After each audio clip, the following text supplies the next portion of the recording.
हमने कल पढ़ लिया था ऊप कॉन्सेप्ट के बारे में। ऊप कॉन्सेप्ट क्या होता है? Object oriented programming. अब हम जो प्रोग्रामिंग कर रहे हैं वो हमारी real world entity based programming होगी। कोई भी एग्जांपल आप देख सकते हैं, जैसे कि मैंने यहाँ पे बोल दिया कार। कार क्या है? हमारी रियल वर्ल्ड एंटिटी। इसके पास तो दो प्रॉपर्टीज़ होंगी, एक होगी एक स्टेट और दूसरा होगा इसका बिहेवियर। स्टेट में आ जाता है जैसे कि फिक्स डेटा, उसका नेम, उसका कलर, उसका साइज एक्सेट्रा, जो चीज़ें फिक्स्ड है। फिक्स का मतलब क्या है? फिक्स का मतलब क्या कि आपने एक बार असाइन कर दी तो जब तक कि आप उसको न्यू वैल्यू नहीं देंगे तब तक वो चेंज नहीं होगी। आपका नेम, आपने अपना कॉन्टैक्ट नंबर किसी प्रोफाइल पे डाला तो आपने एक बार डाल दिया, वो कब तक वहाँ रहेगा? जब तक कि आप चेंज नहीं कर रहे हो। बिहेवियर, बिहेवियर मतलब run time process. Run time मतलब कार की स्पीड, कार का ब्रेक एक्सेट्रा, ये सब क्या है? Run time. जब रिक्वायरमेंट होगी तब आप उसको चेंज कर देंगे। ओके। एक और चीज़ नोट में डाल के आप सभी लोग लिखें कि states are based on behaviour. States किस पे बेस्ड होती हैं? बिहेवियर पे। अगर यहाँ की बात की जाए, सपोज कि आपकी स्पीड, आपकी जो गाड़ी चल रही है, सबसे पहले स्पीड कितनी होती है उसकी? 0। जब आप स्पीड को इंक्रीज करते हैं, इंक्रीज करने के लिए क्या करते हैं? रेस देते हैं। यानी कि हमने ये बोल दिया कि जब रेस को आप इंक्रीज करोगे तो चेंज किस में जाएगा? स्पीड में। तो स्पीड क्या है? आपकी स्टेट। पर चेंज किसके थ्रू हो रही है? बिहेवियर के थ्रू। क्लियर हुआ? लेट्स वाई की मैंने डेफिनेशन लिखी है कि states are based on behaviour. Okay. आप फेसबुक यूज़ करते हो, फेसबुक में आपका जब अकाउंट बनाते हो कोई फ्रेंड नहीं होता। काउंटर की वैल्यू कितनी होती है? 0। जैसे जैसे फ्रेंड इंक्रीज होंगी काउंटर की वैल्यू क्या हो जाएगी? चेंज। स्टेट चेंज हो रही है किसके अकॉर्डिंग? बिहेवियर के। इट्स वाई लिखा है कि states are based on behaviour. Clear हुआ? अब हमने कल ये कॉन्सेप्ट पढ़ लिया था। इसमें हमने पढ़ा था क्लास और दूसरा था हमारा ऑब्जेक्ट। इसका एक एग्जाम्पल ब्रीफ कर रही हूँ। क्लास का सिंटैक्स क्या था? क्लास, फिर आपकी क्लास का नेम। क्लास नेम आपके ऊपर डिपेंड करता है कि आप क्या देना चाहते हैं। इसके अंदर आ जाती हैं आपकी प्रॉपर्टीज़। प्रॉपर्टीज़ क्या होती हैं? तो अभी बता दिया, स्टेट्स एंड बिहेवियर। यानी कि आप यहाँ पे क्रिएट करेंगे अपने वेरिएबल को भी और अपने फंक्शंस को भी। पर रूल क्या कहता है कि जब आप फंक्शंस को क्रिएट कर रहे हो ना, तो वहाँ पे क्या होगा कि आपका जो इनसाइड फंक्शन क्रिएट होगा उसके अंदर आपको पास करना होगा एक पैरामीटर। किसके लिए? For memory allocation. ओके। जिसका एक एग्जाम अगर नहीं देंगे तो ये आपको एरर दे देगा, 1 आर्ग्यूमेंटल एरर बट गिवन बाय 0। एक आर्ग्यूमेंट इस टाइप का आपको दे देगा। एग्जाम्पल हम देख रहे हैं, तो एग्जाम्पल में हमने लिया कि write a program to show addition of 2 number based on OOP concept. Clear? वो कॉन्सेप्ट का यूज़ करके हमें इसको क्रिएट करना है। तो चलिए इसका प्रैक्टिकल देख लेते हैं। फाइल पे गए, फाइल पे जाके न्यू फाइल पे जाके हमने क्या किया? क्लास और क्लास का नेम। क्लास का नेम कुछ भी दे सकते थे, हमने दे दिया एडिशन ऐड।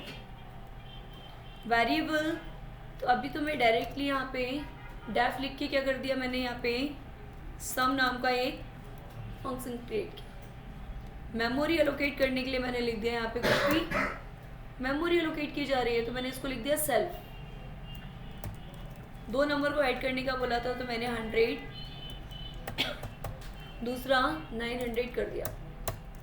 ओके।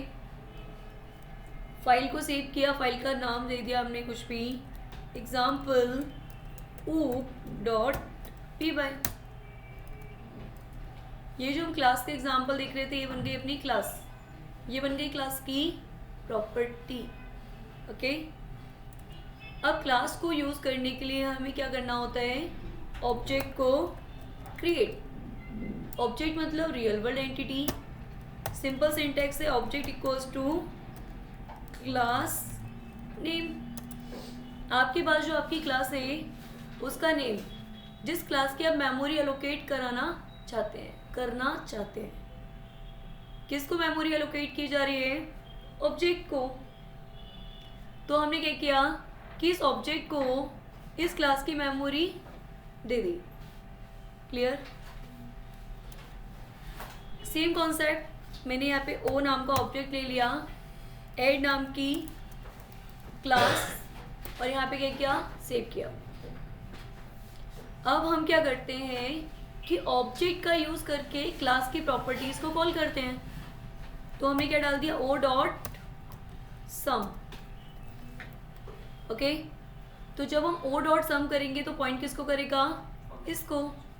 तो हमने क्या किया, रन किया, 1000 आ गया। सेम हमने यहाँ पे एक और ऐड, 1000 दे रहे हैं, हमने एक और क्लास ले ली और यहाँ पे मैंने दे दिया ऐड 2 डेफ, इसको भी मैंने सम दे दिया, क्योंकि हर एक क्लास का एक खुद का स्पेस होता है। हर क्लास का खुद का स्पेस है, तो अगर आप उस स्पेस में कोई सेम नेम देते हैं तो चलेगा। जैसे मैंने आपको बताया कीवर्ड्स का एग्जांपल दिया था। कीवर्ड्स का मतलब होता है रिजर्व वर्ड, जैसे कि मेरा नेम प्रतिभा, मेरे घर में रिजर्व्ड हो गया, पर मेरे घर के पास वाले घर में ये रिजर्व नहीं है, तो वो प्रतिभा नेम दे सकता है। मेरा घर एक क्लास हो गई, मेरा नेम एक रिजर्व वर्ड हो गया। सिर्फ उसका घर एक और क्लास हो गई और उसकी वो प्रॉपर्टी। तो हमने क्या किया, क्लास का नेम जैसे ऐड था वैसे यहाँ पे ऐड 2 दे दिया, नेम हमने सम सेम दे दिया, और यहाँ पे हमने बोल दिया कि जब इसका सम कॉल किया जाए तो 1 + 90 आ जाना चाहिए। अब इसको पॉइंट करने के लिए भी तो आप ऑब्जेक्ट बनाएंगे ना, तो हमने यहाँ पे दे दिया दूसरा O2 equals to add 2, and O2 dot call किसको कर दिया, सम को। तो पहले वाला देगा 1000 और दूसरा वाला देगा 91। तो ऐसे ही हम in a single class, single class के अंदर हम प्रॉपर्टीज क्रिएट करेंगे और सिंगल फाइल के अंदर हम कितनी भी क्लासेस को क्रिएट कर सकते हैं। इन क्लासेस के अकॉर्डिंग आप ऑब्जेक्ट्स को क्रिएट कर लेंगे, क्योंकि ऑब्जेक्ट आपकी क्लास की प्रॉपर्टी को पॉइंट करेगा। तो ये हम today we discussed about global variable. हमने लास्ट क्लास में पढ़ा था लोकल क्लास मतलब जो क्लास के अंदर है बट हमारे फंक्शंस से बाहर है। लोकल मतलब जो फंक्शंस के अंदर है या फॉर्मल है। बट अभी हम बात कर रहे हैं ग्लोबल वेरिएबल की। तो लिखिए, इन पाइथन प्रोग्रामिंग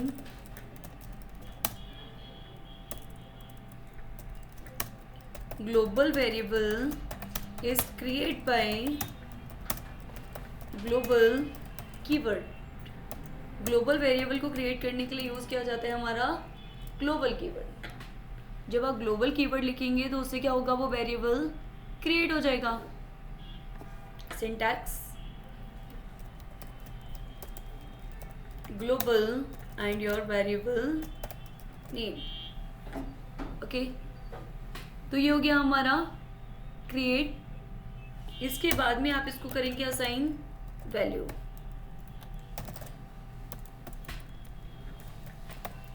अब आपके माइंड में थॉट आ चुका होगा कि वेरिएबल तो आपने क्रिएट किया, सेम टाइम पे हमने इनिशियलाइज क्यों नहीं किया।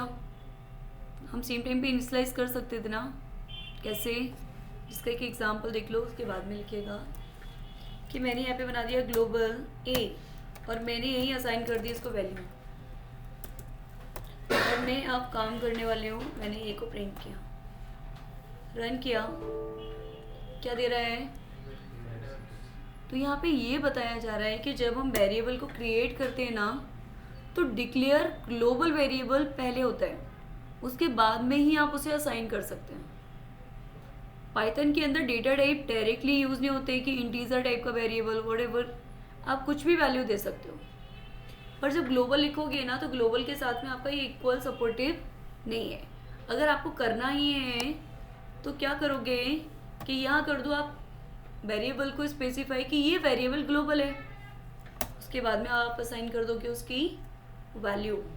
तो ये ऐसे काम करेगा बट वैसे परफॉर्म नहीं होगा। डिफरेंस समझ में आया? डेफिनेशन भी क्लियर हो गई। अब हम यहाँ पे काम करने वाले हैं एक एग्जाम्पल पे। उससे पहले एक छोटा सा एग्जाम्पल देखने वाले हैं। लास्ट क्लास में मैंने आपको बताया था कि जब क्लास वेरिएबल को किसी प्रॉपर्टी के अंदर कॉल करना होता है तो क्या यूज़ करते थे हम वहाँ पे, जो हमने सेल्फ लिखा है या जो भी व्हाटएवर जो भी मैसेज आपने वेरिएबल दिया वो। पर जब आप ग्लोबल बनाएंगे ना तो आपको उसको लिखने की ज़रूरत नहीं पड़ेगी। देखिए प्रैक्टिकल, मैंने यहाँ लिखा क्लास और क्लास का नेम दे दिया मैंने EXA1। यहाँ मैंने लिखा है नेम और यहाँ लिखा है मैंने प्रतिभा। डेफ कॉल, और अब मैं चाहती क्या हूँ ये नेम कॉल हो जाए डायरेक्टली। क्या ये डायरेक्टली कॉल होगा? नहीं। फिर भी हमने ट्राई किया पी के थ्रू कॉल को, तो ये देने वाला है आपको एरर अनडिफाइंड, मतलब नेम इज नॉट डिफाइंड। मिल गई। इसको कॉल करने के लिए आपको किसको कॉल करना पड़ेगा? एस, मतलब एस डॉट नेम। ये क्लियर है? एस डॉट नेम क्यों किया? क्योंकि एस रेफरेंस वेरिएबल है जो हमारी क्लास की प्रॉपर्टी को इनसाइड कॉल करने का काम कर रहा है। ये कब हुआ? जब वो वेरिएबल आपका क्लास टाइप का था। But now I want to create as a global variable. मैंने लिखा ग्लोबल और यहाँ लिख दिया नेम। जब कोई वेरिएबल ग्लोबल हो जाता है ना तो आपको रेफरेंस वेरिएबल से कॉल करने की ज़रूरत नहीं होती। तो हमने क्या किया, रन पे क्लिक किया और रन मॉड्यूल। देख पा रहे हैं एग्जीक्यूट हो गया। क्यों हो गया? क्योंकि आपका वेरिएबल अब बन चुका है ग्लोबल। और ग्लोबल कब बना? जब आपने उसको ग्लोबल कीवर्ड से डिनोट किया। So this type of concept called global concept. Note this example. इस एग्जाम्पल में हमने ग्लोबल समझ लिया। अब मैं कुछ असाइनमेंट्स दे रही हूँ जिनको मैं एक्सप्लेन कर रही हूँ। तो असाइनमेंट लिखे कि write a program to find output based on given program. एक प्रोग्राम है, उसका आंसर क्या होगा वो बताना है। क्लास ए मैंने यहाँ दिया हुआ ए इक्वल्स टू 90।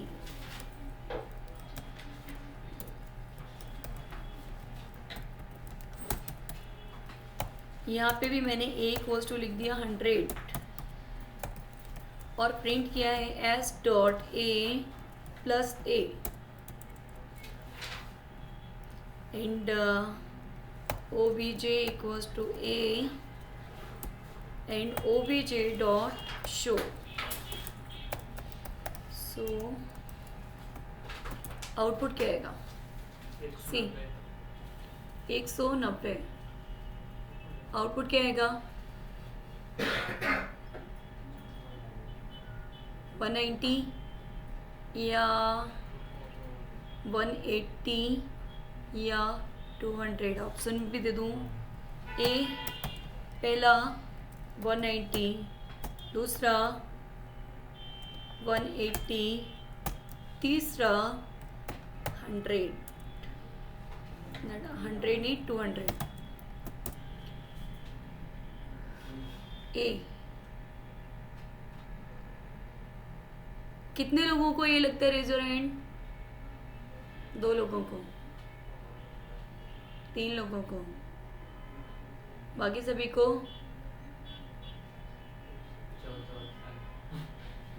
चौथा ऑप्शन ही नहीं है ना, 3 ही ऑप्शन है। आना तो इन तीनों में से एक ही है। None of these. हाँ, तीनों में से एक ही है। तीनों आ सकते हैं अगर अपनी अपनी प्रोग्रामिंग करते हैं तो। अपनी प्रोग्रामिंग से ऐसे कर सकते हो 100 है, 100 + 100 200 आ सकता है, 90 + 90 180 भी आ सकता है, और 90 + 100 190 भी आ सकता है। इसीलिए तो तीनों आंसर दिए हैं। हाँ तो डिसाइड है। अच्छा बदलने वाला है।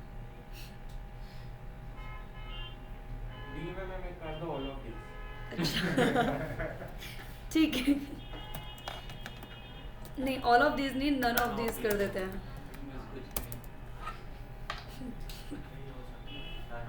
None of these, none of these. क्योंकि मैम एक चीज है, जब कॉल करते टाइम आपने बोला था इधर उसमें कुछ करना है एस डॉट ए है तो 90 आएगा पैकेज में प्लस ए आएगा तो 100। इसका आंसर आएगा आपका 190। 190 क्यों आएगा वो मैं बता रही हूँ कि एस क्या है आपका रेफरेंस वेरिएबल, और एस डॉट ए कर रहे हो तो किसके पास जाएगा, और दूसरे में आपने एस डॉट ए नहीं किया है तो किसके पास जाएगा, तो आंसर क्या आएगा 190।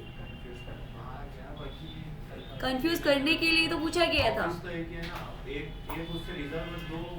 क्यों, लोकल स्पेस में आप सेम नेम से भी दे सकते हो, आउटसाइड में सेम नेम से दे रहे हो, डिफ्रेंशिएट कर रहे हो ना एस डॉट ए से। प्रैक्टिकल a = 90 था, डेफ शो a = 100 था जब हमने कोड दिया एस डॉट ए प्लस ए, और यहाँ से हमने शो को कॉल किया, तो आंसर आएगा आपका 190।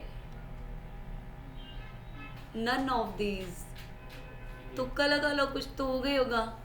और उसमें लिख के आता, कुछ लोग ऐसे हैं, ऐसा भी लिख के आता ऑल ऑफ दीज, तो ऑल ऑफ दीज वाला टिक लग जाता।